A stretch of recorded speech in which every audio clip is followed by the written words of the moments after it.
Assalamualaikum warahmatullahi wabarakatuh. Selamat siang teman-teman. Bertemu lagi dengan saya Catur Wulandari di semester 5 untuk perkuliahan pemberdayaan sosial. Jadi di semester 5 ini saya akan mengampu mata kuliah pemberdayaan sosial. Sebelum saya akan menyampaikan materi, saya akan sampaikan dulu rencana pembelajaran semester ya, seperti yang sebelum-sebelumnya. Oke, mata kuliah pemberdayaan sosial ini adalah mata kuliah wajib bagi teman-teman di semester 5 sesuai dengan profil lulusan. Salah satunya adalah untuk menjadi pegiat sosial gitu. Jadi harapannya teman-teman memang punya kemampuan untuk melakukan kegiatan pemberdayaan sosial. Nah, capaian pembelajaran mata kuliah ini adalah mampu mendesain model pemberdayaan untuk pembangunan masyarakat berdasarkan hasil analisis kondisi dan kebutuhan yang diharapkan nanti tepat dan sistematis, dan kemudian juga mampu mempresentasikannya atau menyampaikannya dengan kinerja yang bermutu dan terukur. Jadi nanti setelah ini teman-teman di akhir perkuliahan memang ada proyek yang harus dilakukan untuk mempresentasikan kegiatan atau rancangan pemberdayaan yang telah teman-teman lakukan. Seperti perkuliahan yang sebelum-sebelumnya, bahwa di perkuliahan ini juga ada 16 pertemuan gitu ya. Di pertemuan ke-8 dan pertemuan ke-16 itu adalah ujian tengah semester dan ujian akhir semester. Oke. Pertemuan 1 dan kedua, kemampuan yang diharapkan adalah mampu menjelaskan konsep kemiskinan, fenomena kemiskinan, serta kondisi dan substansi kemiskinan dan pedesaan dan perkotaan di Indonesia. Pokok bahasanya ini juga sudah ada, kemiskinan dan konsep fenomena dan konsep kemiskinan. Yang pertemuan ketiga adalah mampu menjelaskan pembangunan berbasis pertumbuhan ekonomi dan paradigma pembangunan berbasis pemberdayaan sebagai sebuah alternatif gitu ya. Pokok bahasanya pembangunan berbasis pemberdayaan. Kemudian pertemuan 4 dan kelima, kemampuan akhir yang diharapkan adalah mampu menerapkan konsep serta strategi pemberdayaan. Pokok pembahasannya adalah konsep pemberdayaan baik dari filosofi maupun strategi dan metode pemberdayaan.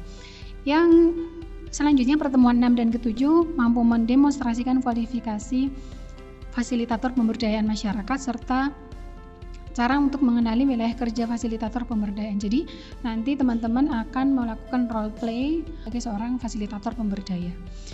Yang ke-9 dan 10 adalah mampu menganalisis pentingnya kemitraan, karena yang namanya pemberdayaan sosial itu tidak bisa kita lakukan sendiri, kita harus bermitra. Pertemuan ke-11 adalah mampu mengombinasikan kunci keberhasilan pemberdayaan masyarakat gitu ya.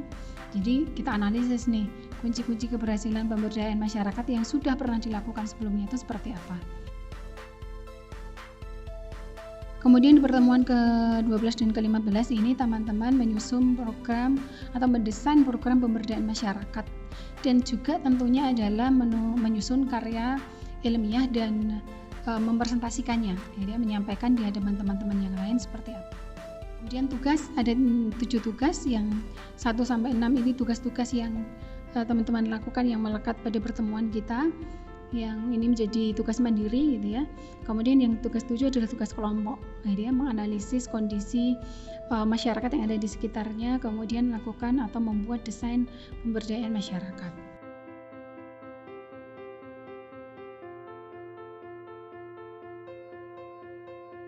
Masuk ke materi. Materi kita pada pertemuan pertama ini adalah mengenai kemiskinan gitu ya. Kenapa kemiskinan gitu? Karena memang kemiskinan ini menjadi salah satu titik tolak kegiatan pembangunan yang kemudian melahirkanlah pembangunan berbasis pemberdayaan masyarakat sebagai salah satu alternatif untuk mengentaskan kemiskinan. Apa saja yang akan kita pelajari di dalam materi ini gitu ya. Pertemuan ini kita akan membahas mengenai fenomena kemiskinan, kemudian pengertian kemiskinan, dan juga beberapa perspektif untuk melihat kemiskinan.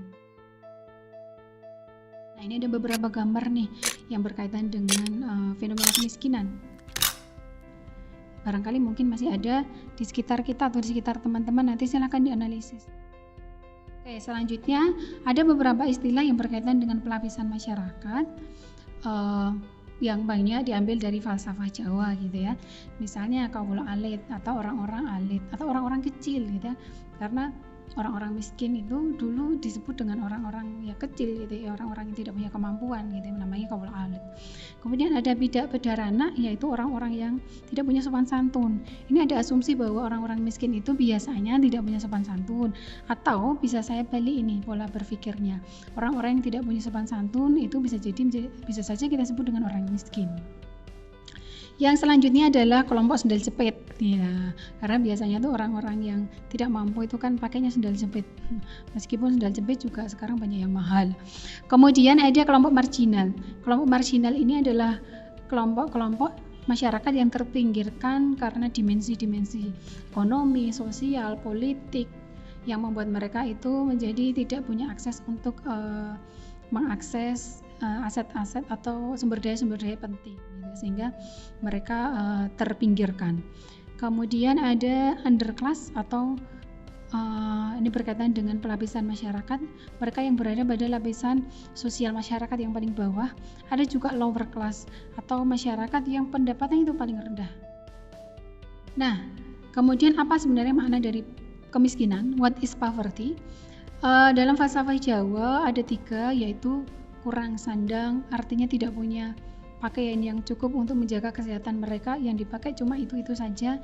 Kemudian ada kurang pangan gitu ya, tidak punya kemampuan untuk memenuhi kebutuhan pangan untuk menjaga diri mereka tetap bertahan hidup sehat gitu ya, atau juga kurang papan, jadi tidak punya tempat untuk berlindung. Menurut Prof. Mubiarto, kemiskinan ini adalah sebuah kondisi rendahnya taraf kehidupan suatu masyarakat, baik yang berada di pedesaan maupun yang berada di daerah perkotaan. Sehingga kalau dari pengertian ini kita bisa melihat ada standar yang digunakan untuk mengukur taraf kehidupan masyarakat, sehingga bisa dikatakan taraf kehidupannya itu rendah gitu ya. Kemudian menurut Prof. Benjamin White, kemiskinan itu adalah tingkat kesejahteraan masyarakat yang dimana terdapat perbedaan kriteria dari satu wilayah dengan wilayah yang lain. Ini yang kemudian memunculkan kesenjangan.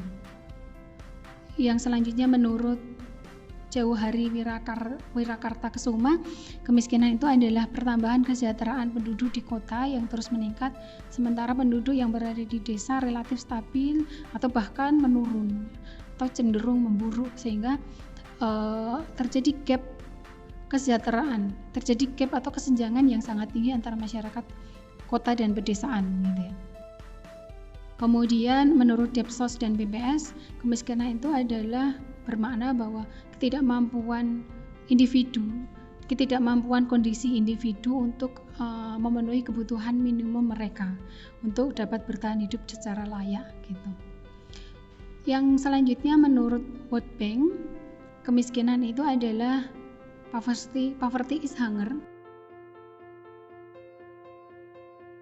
Oke, kemiskinan itu adalah kelaparan.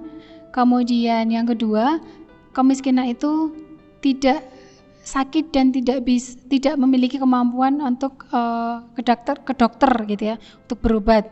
Kemiskinan juga bisa dilihat dari ketidakmampuan untuk pergi ke sekolah, artinya akses pendidikan yang rendah.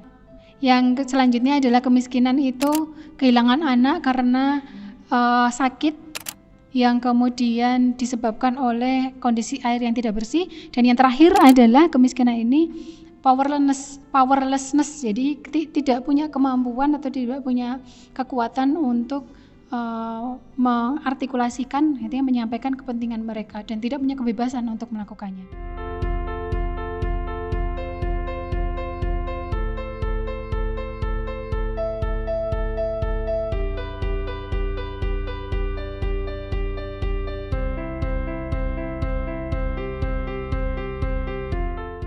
Itu saja perkuliahan yang bisa saya sampaikan pada siang hari ini. Terima kasih atas perhatiannya. Semoga teman-teman bisa menyerap dengan baik, dan jangan lupa tadi tugas-tugas yang sudah saya sampaikan nanti saya review di pertemuan yang akan datang. Terima kasih. Wassalamualaikum warahmatullahi wabarakatuh.